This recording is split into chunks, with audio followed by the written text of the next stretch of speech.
Savage Dragon 60 from April of 1999.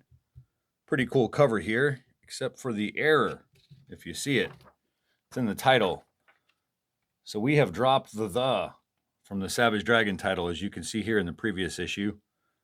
But it accidentally made its way back onto the cover here. You can see the. Minor oversight, noteworthy nonetheless. Onto the credits. Erik Larsen is writer and artist. Chris Eliopoulos is letterer. And Josh Eckhorn is fat and sassy. So this thing picks up immediately where the last issue left off, in the prison with something crazy going on, people trying to kill each other. So it's going to take a little explanation. This big creep with the bad haircut, that's the Devastator. And he showed up way back in issue 42. He was one of Dark Lord's goons that was transported to Earth from Dark World.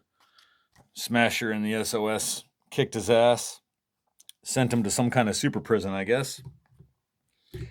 Well, now Devastator is under the control of this dude, Simon Kane, the Possessor.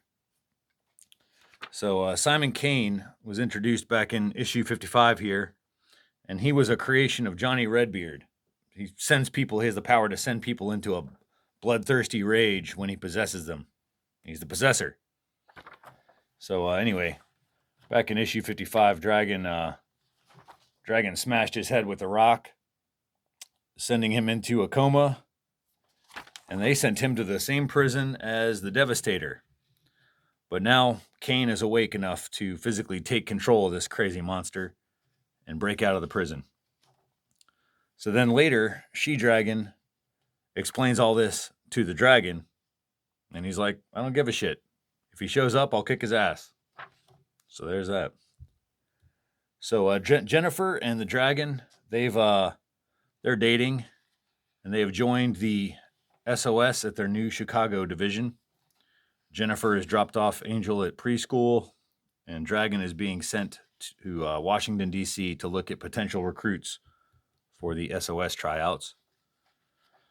The tryouts here, Killcat and Kid Avenger, they show up with a million other wannabe superheroes, including the Bubble Boy over here, who flips off Killcat for trying to cut in line. Anyway, this starts a gigantic brawl. Everyone starts trying to fight each other. Killcat gets smashed through this window. And it turns out this is no normal fight. This is the Possessor. He's shown up, driving everybody into this frenzy, except for the dragon, who will have to... Dragon's going to have to kick this guy's ass again and save the day. So there's a couple of Marvel cameos in the background here. I don't know if you can see. There's a little Spider-Man in the corner there.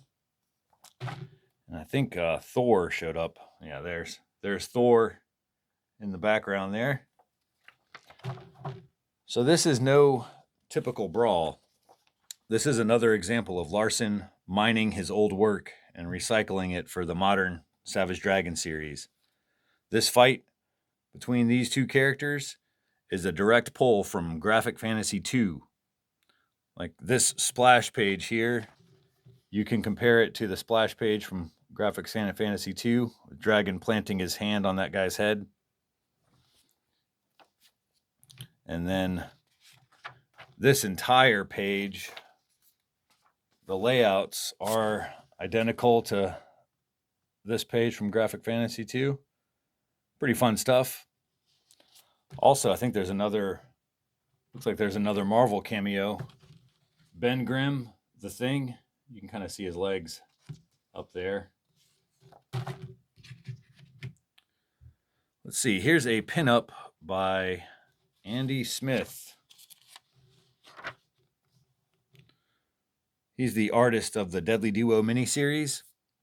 I guess this is like a fantasy of his. Him and his buddy, Erik Larsen, surrounded by the superheroes that they've created. They both got some babes sitting in their laps. Totally normal thing to draw. I didn't recognize all these characters, so I went to see if their names were in the legal indicia here. But all it said was all other dorky characters are trademarked and copyright Andy Smith. So there you go. Speaking of dorky characters, Dragonbert and Brainbert has been moved from the back of the book to its own featured page in the middle here.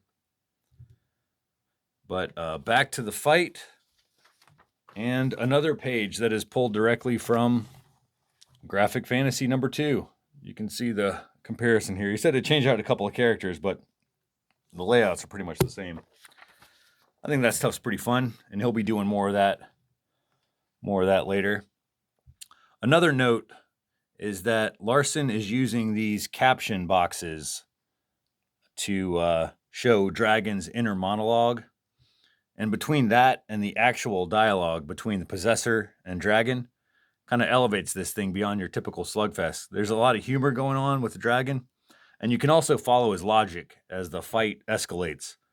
And Dragon realizes that he can no longer rationalize with this monster, and he can't just knock him out or beat him up. So that leaves him no choice but to knock his fucking head right off. Beautiful violence in this double page splash, which is actually, shit, that's another moment from Graphic Fantasy here. Let's see if I can find that quickly. Yeah. Now, it's not a full page splash, just kind of a half page in Graphic Fantasy 2, but point is pretty much the same. And if you're wondering what kind of noise knocking somebody's head off makes, brackabadoom is the sound that makes. So, yeah, that wraps up the fight. When you knock off somebody's head, I think the fight's over. Just in time, as Widow is about to go into labor, and she is rushed to the hospital, and the whole experience leaves Dragon shook. So he flies back to Chicago to Angel and Jennifer, who he asks to marry him, and she accepts. So we are going to have another wedding issue in Savage Dragon. Excellent issue. I enjoyed it. On to the letters page. About 5 pages of fanatics with reaction to issue 58 and Dragon's return. Speaking of returns, somebody here asked when Dragon's son Malcolm will return. And Larson usually avoids spoilers, but he says that Malcolm will return within the calendar year, sometime by issue 67, which I believe is accurate. Not a whole lot to mention in the other letters. Anyway, here's the Megaton Man backup feature, followed by Desperate Times. I like this gag. Dude goes up to a woman at a bar, tells her that he's the man of her dreams, and she thanks him for helping her realize why she wakes up screaming every night. All right, well, that's going to do it for issue 60.